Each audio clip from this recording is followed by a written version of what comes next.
ውድ የህይወት በቤት የዩቲዩብ ቻናል ተከታታዮቻችን እንዴት ናችሁ? እንዴት ከረማችሁ? እንግዲህ አስተያየትና ጥያቄዎቻችሁንም ስጡን።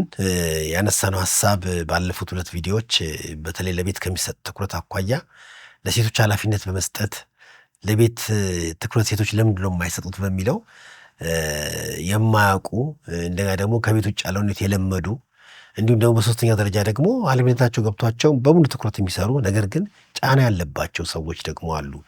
ሴቶች ከቤትና ከውጭው ኃላፊነቶቻቸው አኳያ ለነሱ ሚዛን ማስጠበቂያ የሚሆንን ነገር ለመስጠት ነው። በዚህ ቪዲዮ እንግዲህ ቀጠሯችን በዛ ጉዳይ ላይ ቀጥላለሁ ማለት ነው። አንዲት ሴት በጣም ብዙ ህይወት አላትና እንደምታውቁት ህይወት ውበት የሚይዘው ሚዛን ሲጠብቅ ነው። አሁን እያነሳን ያለነው የሴትን የሚስትን በተለይ ጋብቻ ውስጥ ያለች ሴት ልክ ነው። እናትና አባቷን ቤት ብትሆን የራሷ የሴትነት ኃላፊነት አለባት። ጋብቻ ውስጥ ደግሞ ያለች ሚስት እናት ያላት የህይወት አቅጣጫዎች አሉ። ከነዛ አቅጣጫዎች የተወሰኑትን ባነሳ ለምሳሌ ጋብቻው አለ። ጋብቻው ማለት ከባሏ ጋር ያላት ግንኙነት አለ። እንደገና ደግሞ ቤተሰብ አለ። ከልጆች የቤቱ ሁኔታ የሚያስፈልጉ በጣም ብዙና የተለያዩ ጉዳዮች አሉ። የገንዘብ ጉዳይ አለ፣ የጓደኛ ጉዳይ አለ፣ የጤና ጉዳይ አለ፣ እንግዳን መቀበል አለ፣ ሰፈር ውስጥ ያለ ማህበራዊ ኑሮ አለ። ይሄ ሁሉ በአንዲት ሴት ህይወት ውስጥ በተለያየ ጊዜና በተለያየ መጠን የሚከሰቱ ነገሮች ናቸው። ታዲያ እንደዚህ ከሆነ ለእያንዳንዱ የህይወቷ ክፍል ትኩረትን በመስጠት ሚዛን ጠብቃ እንድትኖር ያደርጋታል። የሚያደርጋትን ነገር ነው የምናነሳው። አንዲት ሴት እነዚህ ሁሉ ነገሮች ቢጠይቋትም ባሏም፣ ልጇም፣ ቤቷም፣ ስራውም፣ ውጭውም፣ ቤቱም ለእሷ የማይቀር ነገር እስከሆነ ጊዜ ድረስ እንዴት ሚዛን መጠበቅ አለባት የሚለውን ማነጻጸሪያ ነው የምሰጣችሁ። ህግና ስርዓትም አይደለም፣ ግን ቤታችሁንም ውጭውንም በትክክለኛ መልኩ ማስኬድ ከፈለጋችሁ ሚዛን በጠበቀ ህይወትና መንገድ እንድትሄዱ ያስችላችኋል ማለት ነው። ታዲያ ይሄ ከሆነ ለእያንዳንዱ የህይወት ክፍል የሚገባውን ትኩረት እንድትሰጡ የሚያደርጉ ነገሮች ልስጣችሁ። የመጀመሪያው እንግዲህ ማነጻጸሪያ ሪፍረንስ ነው የምሰጣችሁ። ለእንቅስቃሴዎቻችሁ ምንም ስታደርጉ ማነጻጸሪያዎች ልስጣችሁ። የመጀመሪያ ከራሳችሁ አንጻር፣ ሴቶች ከራሳችሁ አንጻር ሚዛን የምትጠብቁበት ነገር ማየት ያለባችሁ ነገር እጠይቃችኋለሁ ማለት ነው። ሚዛን የጠበቀች ሴትና ሚዛን ሳትጠብቅ የምትኖር ሴት በተለያየ መልኩ ልትለያይ፣ የተለያየ ነገር ሊኖራት ይችላል። ስለዚህ ይሄ ከሆነ ከራሳችሁ አንጻር በምልበት ጊዜ ሚዛን መጠበቅና አለመጠበቃችሁ ከምትጠቁሙበት ነገር አንደኛው እንዴት ነው? እርካታ አላችሁ? ደስተኞች ናችሁ? እያረጋችሁትና እየኖራችሁት ባለው ኑሮ እርካታ ይሰማችኋል? በምታደርጉት ድርጊትና ባላችሁ የዕለት ተዕለት አኗኗር ሰላም ይሰማችኋል? የትክክለኝነት ስሜት ይሰማችኋል? በሌላ አባባል በየቀን በምታደርጓቸው ድርጊቶች ከራሳችሁ ጋር አትጋጩም? ጥል የለባችሁ? ሰላም ካልሰጣችሁ፣ ደስተኞች ካልሆናችሁ፣ ከራሳችሁ ጋር የሚያጋጯችሁ ከሆነ ልክ አይደላችሁም ማለት ነው። እነዚህ ነገሮች በደንብ ኮንሲደር ማድረግ መቻል አለባችሁ። ዝም ብሎ ማንም እንዳላሰበው እንደፈለጉ ከመኖር ይልቅ እስቲ እያደረግኩት ያለው ነገር ከራሴ አንጻር እንዴት ነው እንዲሁ እንዲታይ ሰላም አለኝ አይነት ነገር አክት ማድረግ አያስፈልግም። ግን ስለ ራሳችሁ ታውቃላችሁና እያረጋችሁ ላለው ነገር ራሳችሁ ስትመለከቱ ሰላም ይሰማችኋል? ትክክለኝነት ይሰማችኋል? እውነተኝነት ይሰማችኋል? እንደዚህ ካልተሰማችሁ እያደረጋችሁ ያለውን ነገር ልክ አይደለም ማለት ነው። ሚዛን ማስጠበቅ ይጠበቅባችኋል። ያንን ለማስጠበቅ ደግሞ ስራ አለባችሁ ማለት ነው። አንዳንድ ጊዜ አንዳንድ ሴቶች ራሳቸውን ከወንድ ጋር በማነጻጸር ራሳቸውን አይሆኑም። ሌላ ሰው ለመሆን ሲጠሩ ከራሳቸውም ይወጣሉ። ነገር ግን የአንድ ነገር በትክክለኛ መለኪያ እኔ በማደርገው ነገር ራሴ ጋር ሰላም አለኝ ወይ? አምኜበት ነው ወይ? በየቀን የማደርገው ድርጊት ነገር ከራሴ ጋር አያጋጨኝም ወይ? አያጣላም ወይ ብዬ ማሰብ መቻል አለብኝ። እንግዲህ ወንድና ሴት ዓለም ዛሬ በጣም በኃይለኛ ፉክክር ስለተያዙ የፉክክሩ ነገር በጣም የጋለ ስለሆነ የብዙ ሴቶች ህይወት አሁንም ስለ ሴት እያነሳው ስለሆኝ ነው። በወንዶቹ ዓለም ያለውን ነገር ደግሞ በሌላ ቪዲዮ እንገናኛለን። ወንዶቹስ አንዳንዴ ሲሰሙ ወንዶቹስ ሴቶች ሆናችሁ ሴቶች እኔስ ብላችሁ ስሙ፣ ለራሳችሁ ማለት ነው። ይህ ሀሳብ እንዲጠቅማችሁ። እኔ ምንም አጀንዳ የለኝም። ለወንድም ለሴትም በተለይ ከጋብቻን ከቤተሰብ አኳያ የተሟላ ነገር እንዲያሟሉ ለማድረግ በተናጠል እውቀትን ልሰጥ ስለፈለኩኝ ነው በዚህ ቪዲዮ በኩል ማለት ነው። አንዳንዴ ፉክክር በሚሆንበት ጊዜ ሌላውም የፉክክር ባለበት ጊዜ ሌላውም መብለጥ አንዳንዴ ለሌላው መጥፎ ነገርም እንዲኖረን ሊያደርግ ይችላል። ሌላው መብለጣችን በራሱ ወይም ደግሞ ለሌላው መጥፎ ልንሆን እንችላለን። በኮምፒቲሽን ውስጥ ከኛ ያነሰው ለሱ መጥፎ የሆንበት ሊሆን ይችላል። እንደገና ደግሞ ከሌላው ብናንስም ደግሞ ከራሳችንም ጋር ጥል ይሆናል። መብለጥ ትክክለኛ መንገድ ባልሆነ በፉክክር መንፈስ ሲሆን ማለት ነው። በመቀባበል ግን ሲሆን መብለጥ፣ የባል መብለጥ፣ የሚስት መብለጥ ለጋራ ሕይወት በጣም ጠቃሚ ነው። በፉክክር መንፈስ ግን ቢሆን መብለጥም አደጋ ነው፣ ማነስም አደጋ ነው። ማነስ ከራስ ጋር ያጣላል፣ መብለጥ ሌላውን ይንቃል። ስለዚህ ፉክክር የት ጋር ነው? የትኛውም ቦታ ትርጉም አታገኙበትም፣ ትርፍ አታገኙበትም። ፉክክር ቢያስፈልግም የዛሬን ሕይወት ከነገ መድረሻችን ጋር ራሳችን ብናፎካክር መዘግየታችንን፣ ጥሩ መሄዳችንን፣ መፍጠናችን በማየት ጥሩ ስሜት እንዲሰማን ሊያደርገን ይችላል። ግን አሁን ስለ ሴቶች እያነሳሁኝ ነውና ሴቶች ያላችሁ እንቅስቃሴና ድርጊት ከወንድ ጋር ራሳችሁን እያነጻጸራችሁ ነው ወይ? ለአንዲት ሴት ራሷን ከወንድ ጋር ማነጻጸር የውድቀት ምክንያት ነው። የውድቀት ምክንያት ነው። ሴት እንድትሆን እንጂ ወንድ የሆነው እንድትሆን አይደለም ተፈጥሮዋ ራሱ የሚፈቅድላት። ስለዚህ ሴትነትን በማወቅና ሴትነትን በመረዳት ራሳችሁን ብትገልጡና ብታሳዩ በጣም ጥሩ ነው እና ሚዛን ለመጠበቅ ካስፈለጋችሁ ከራሳችሁ አንጻር ይዩት። ማነጻጸሪያው አንደኛ ራሳችሁ ናችሁ። ሰላም ሰጥቷችኋል? ከራሳችሁ ጋር ያጋጫችሁ? የምታደርጓቸው ነገሮች በፉክክር ነው ከወንድ ጋር ባለ ነገር? እንደዚህ ከሆነ ሚዛን አይጠብቅም። የቤትም የውጭውም ሕይወት ያተረማመስባችኋል እና ሚዛን ልትጠብቁበት ይገባል ማለት ነው። በሁለተኛ ደረጃ ከራሱ አንጻር አንዱ ማስተያ ነው። ሁለተኛ ደግሞ ከባሏ አንጻር፣ ከባሎቻችሁ አንጻር በተለይ ላገባችሁ ሚስቶች የምታደርጉት ድርጊት ሚዛን መጠበቅ አለመጠበቁን ከባላችሁ አንጻር ነው። በምታደርጉት ነገር ባላችሁን ኮንሲደር እያደረጋችሁ ነው የምታደርጉት። ስራም በሉ ምን በሉ ለምታደርጋቸው ድርጊቶች ባል ታሳቢ ነው ወይ በህይወታችሁ? እሱን ኮንሲደር አድርጋችሁ ነው ይሄን ነገር ማድረጌ ለባሌ ይሄንን ነገር ያጎድላል፣ ይሄን ነገር ማድረጌ ከባሌ ጋር እንደዚህ ያደርገኛል የሚል ባልን ታሳቢ አድርጎ የሚደረግ እንቅስቃሴ አላችሁ ወይ? ሚዛን የሚኖራችሁ አሁንም እስካገባችሁ ጊዜ ድረስ ባላችሁን እያሰባችሁ ድርጊቶቻችሁ መቃኘት ነው። አንዳንድ ያገቡ ሴቶች ባል የሌላቸው ያህል ጊዜያቸው፣ ገንዘባቸው፣ ብራቸው፣ ግንኙነታቸውን ሁሉ እንደወደዱ ያደርጋሉ። ያኔ ሚዛን ይሰጣሉ። ለማይገባው ከሚገባው በላይ ሰዓት ይሰጡትና ለባል ለቤት ለልጅ የሚሰጠው ጊዜ ደግሞ አናሳ ይሆንባቸዋል ማለት ነው። እንግዲህ እዚህ ጋር ለባሎችም ለመናገር ያህል ሚስት የባሏን አድናቆት ትፈልጋለች ለምታደርጋቸው ድርጊቶች። ባሎች ሚስቶቻችንን የምናበረታታ፣ ሚስቶች ላደረጉት ነገር እውቅና የምንሰጥ፣ የሚስቶቻችን አስተሳሰብ፣ ስብዕና፣ ማንነትን የሚያከብር ማንነት ሊኖረን ሊኖር ይገባል። እኛን አስባ፣ ልጅ አስባ፣ ቤት አስባ ለምታደርገው ነገር ሁሉ እውቅና ልንሰጥም ይገባናል ማለት ነው።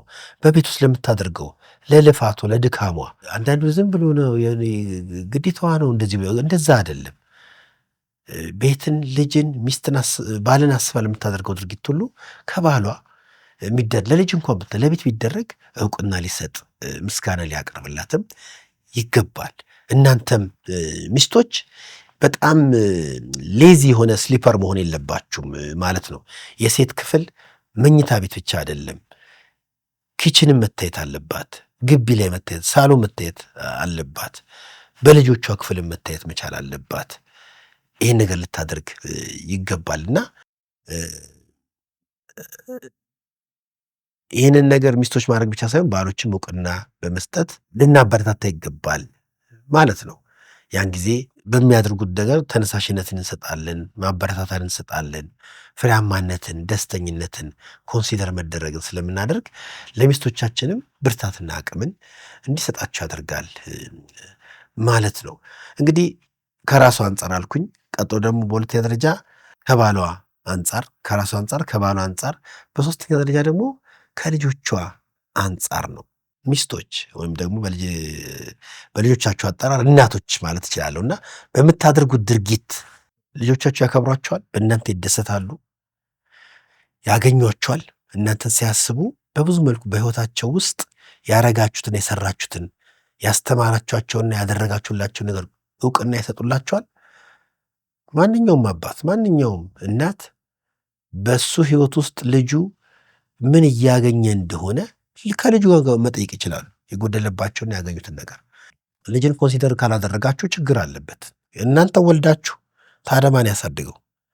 እናት ያለ እናንተ መሆን የለበትም። አባት አባት ነው፣ እናት እናት ናት። እንግዲህ በተለይ ልጅ በሚወለድበት ጊዜ በመጀመሪያዎቹ ዕድሜዎች ከማንም በላይ የሚያስፈልገው እናቱ ነች። የእናትነት በጣም አስፈላጊ ነገር ነው። ለልጅ ዋስትና የሚሰጥና ሁለንተናዊ እድገትን እንዲያገኝ አብላጫውን ስፍራ በተለይ በመጀመሪያዎቹ ዕድሜዎች የእናት ቦታ ነው። ዛሬ ብዙ የምንሰማቸው ነገሮች አሉ። ብዙ እናቶች ልጆቻቸውን ማጥባት አይወዱም። ቤት ልጅ ማሳደግ በተለይ ከባል ጋር ፉክክር ካለ ለባል የሆነ አስቀድሞ እንዲበልጣቸው የታሰሩ እስኪመስላቸው ድረስ ያደርጋቸዋል። እንደዛ አይደለም። ልጆቻችሁ ይፈልጓቸዋል። ልጆቻችሁ ሊያከብሯችሁ ይገባል። እንግዲህ እኔ ጋብቻና ቤተሰብ ላይ ስለምሰራ በአባትም በእናት በልጅ ሕይወት አለመገኘት በልጆች ውስጥ የሚከሰቱ በጣም ብዙ ቀውሶችን አይቼ አውቃለሁ። ስለዚህ እንዲያው ለፍታችሁ ዕድሜ ልካችሁን ፍሬ ቢስ እንዳትሆኑ ዛሬ ባላችሁ ጊዜ ሚዛን የጠበቀ ሕይወት መኖር አለባችሁ። ሚዛን ለማስጠበቅ ከራሳችሁ አንጻር ስታዩት የሚጋጭባችሁ ነገር፣ የሚኮንናችሁ ነገር ከሆነ አስተካክሉት። ከባላችሁ ጋር የሚያጋጫችሁ ከሆነ ወይም ደግሞ ለስራና ለውጭ እንቅስቃሴዎቻችሁ ስትተጉ የቤትና የባል ነገርን ትታችሁ ከሆነ ባሌ ምን ይላል በሉ። ሚስቱ እስከሆንሽ ጊዜ ድረስ የሚለውን ሐሳብ መስማትና ማክበር ይጠበቅብሻል። ምንም አያገባውም አይባልም። በገዛ ሙያዬ አይባልም። ያገባ ሰው የራሱ አይደለም። ባልም የሚስቱ ነው፣ ሚስትም የባል ናት። ስለዚህ ባሌ ምን ይላል ብላችሁ ጠይቁ። እንደገና ልጄስ ባደረግኩት ነገር ያከብረኛል? ፍቅርን ገብቻለሁ? እንክብካቤ መስጠት ችያለሁ? አይ ለልጄ የሚሰጠውን ትኩረት ጎድቶብኛል በማለት ከዛም ወጣም ሊባል ይችላል ማለት ነው። በአራተኛ ደረጃ ደግሞ ስራዋ ነው። አንዲት ሴት እንደ ሴት ብዙ ነገር ማድረግ ትችላለች። የሰለጠነችውን የተማረችውን የምትችለውን ነገር ማድረግ ትችላለች። እኔ አሁን ትኩረቴ ስለ ችሎታ አይደለም። ችሎታ ትችላለች አትችልም ሳይሆን የምትችላቸውን ነገሮች የምታደርግበትን ነገር ቅደም ተከተል ጠብቃለች ወይ? ቅደም ተከተል ጠብቃለች ወይ ነው። ለመቻል ትችላላችሁ፣ ሁሉን አትችሉ። የተሰጣችሁን የሰለጠናችሁትን የተማራችሁትን ነገር ወይ በተፈጥሮ ያገኛችሁትን ክህሎት መፈጸምና ተግባራዊ ማድረግ ትችላላችሁ። ስለ ችሎታ አይደለም። ነገር ግን የምትችሏቸውን ነገሮች የምታደርጉባቸውን ነገሮች ቅደም ተከተላቸውን ጠብቃችሁ ታደርጋላችሁ ወይ? ቅደም ተከተሉን ተጠብቆ የማይደረግ ከሆነ ብዙ ችግር አለ ማለት ነው። ቅደም ተከተል ጠብቀን ልታደርጉ ይገባችኋል ማለት ነው። ያን ጊዜ ሚዛን ማስጠበቅ ትችላላችሁ። ትኩረቴ የሚዛን እና የቅደም ተከተል ጉዳይ ነው። ስለዚህ በስራሽ ፕሮዳክቲቭ ነሽ ወይ? ውጤታማ ነሽ ወይ? ፍሬያማ ነሽ ወይ? በስራ ፍሬያማ ብቻ አይደለም፣ በልጅስ፣ ከባልስ ጋር፣ በቤትሽስ እያንዳንዳቸው ነገሮች ቅደም ተከተላቸውን መጠበቅ አለባቸው እና ከስራሽ ጋር ባለሽ ግንኙነት ምን ይሰማሻል? ስራውንስ በመስራትሽ ያመጣብሽ ሌላ ምን አለ? ተጽዕኖ አለ? ስራው በመሰራቱ ስራ መሰራት ያስፈልጋል፣ ግድ ነው። ነገር ግን ፍሬያማ ነሽ ወይ? አንዳንዱ ስራውን መደበቂያና ማምለጫ ነው የሚያደርገው እንጂ በሚገባ ስራው የሚፈልገውን ነገር እንኳን አይሰጥም። ስራ መደበቂያ አይደለም። በልባችሁ ያለውን ነገር ልታስተካክሉ ትችላላችሁ፣ ልትሰሩ ትችላላችሁ ማለት ነው። ስለዚህ አንዲት ሴት በዋነኛነት ህይወቷ ሚዛን እንዲጠብቅ ታሳቢ ማድረግ ያለባት ከራሱ አንጻር ምን ይሰማሻል? ሰላም ሰጥቶሻል ሲባል ራሳችሁን ይሁ ሁሌ እየተበሳጫችሁ፣ ሁሌ እየተነጫነጫችሁ፣ ሁሌ ከራሳችሁ ጋር እየጣላችሁ ባሌን ተውኩት፣ ቤቴን ተውኩት፣ ልጄን ተውኩት በሚል ኩነኔና ጸጸት ውስጥ ካላችሁ ሚዛን እንዴት ነው የምጠብቀው ብላችሁ ወይ ከባላችሁ ጋር ተነጋገሩ ወይ ምክር ልታገኙ ይገባችኋል ማለት ነው። እንደገና ባላችሁ ረስታችሁ የምትኖሩ ሚስቶች ሚስት ከተባላችሁ የባል ናችሁ። አንዲት ሴት ሚስት ብላ እይታዋና ተግባር እንቅስቃሴዋን ባሌ ምንም አያገባውም የሚል ህይወት ሊኖራት አይገባም። ምርጥሽን ያገባሽው ጋብቻን የመሰረታችሁት ሚስት ነሽ። በየትኛውም እንቅስቃሴሽ ባልሽ ምን እንደሚል ማወቅ መቻል አለብሽ። በእኔ ሚስትነት ነው ሚስቴ የምትኖረው። በእኔ ሚስትነት እስከ ኖረች ድረስ እኔን ኮንሲደር ማድረግ ይጠበቅባታል ማለት ነው። የእኔ ደግሞ ከዛ በላይ ነው ማለት ነው። የባሉ አሁን ብዙ ጊዜ ስንሰማ ችግሮቹ ስለ ሚስት ሲነገር ባልስ፣ ስለ እናት ሲነገር አባትስ፣ ስለ ወንድ ሲነገር ሴትስ። እሱን ተውት። እያንዳንዱን ነገር በራሱ ቅርጽ አስይዘን ብንሄድ ስናጋጠማቸው ልክ ስለሚገቡ ማለት ነው። ከዛ ልጆቻችሁ ያከብሯቸዋል።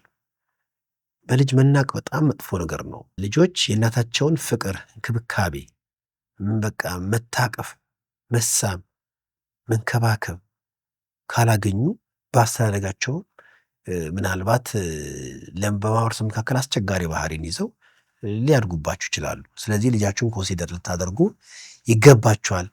ከዛ በሶስተኛ ደረጃ ደግሞ በአራተኛ ደረጃ ከልጅ በኋላ ደግሞ ስራችሁን ደግሞ በተመለከተና ስራ ስሩ። ነገር ግን ቅደም ተከተላችሁን ጠብቃችሁ ትሰራላችሁ። ከዚህ ውጭ እንግዲህ ብዙ ነገሮች አሉ። አራቱ ብቻ አይደለም ሚዛን ለማስጠበቅ የሚያስፈልጉ አዘ ፋሚሊ የቤተሰብ ህይወታችሁ ከቤተሰብ ጋር ምን ያህል ከሁሉም ጋር በጋራ ምን ያህል ኢንተራክት ታደርጋላችሁ። ቤተሰብ ኮንሲደር መደረግ መቻል አለበት። በልጅ ማሳደግ ሂደት ብቻ ሳይሆን እንደ ቤተሰብ ህብረት ከማድረግ አኳያ ከጓደኞቻችሁ ጋር እንዴት ናችሁ? የጊዜ አጠቃቀማችሁም ሊሆን ይችላል፣ የምታወሯቸው ርዕሶችም ሊሆን ይችላል፣ የምትወስዱትም ኃላፊነት ሊሆን ይችላል። ሚዛን ካልጠበቀ በጣም ችግር ነው።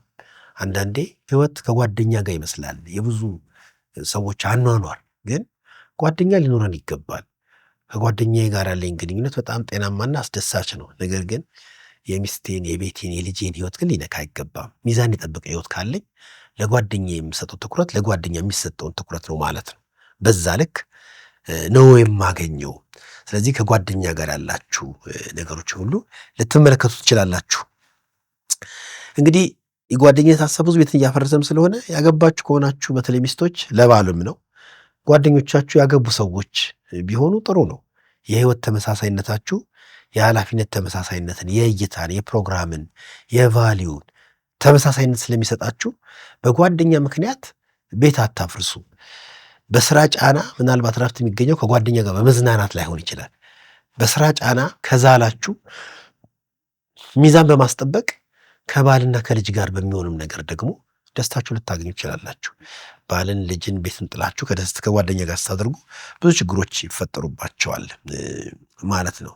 ታዲያ ይህን ያህል ሀሳቦችን ካካፈልኳችሁና ከሰጠኋችሁ ህይወታችሁ መዝኑ። አንዲት ሴት ሚዛን በጠበቀ ህይወት ውስጥ መኖር መቻል አለባት። ለሁሉም ነው። ሚዛን መጠበቋ የምትሰራቸውን ስራዎች ያለ ጫና ከፍሬያማነትና ከደስታ ጋር እንድትወጣ ይረዳታል፣ ያግዛታል ማለት ነው።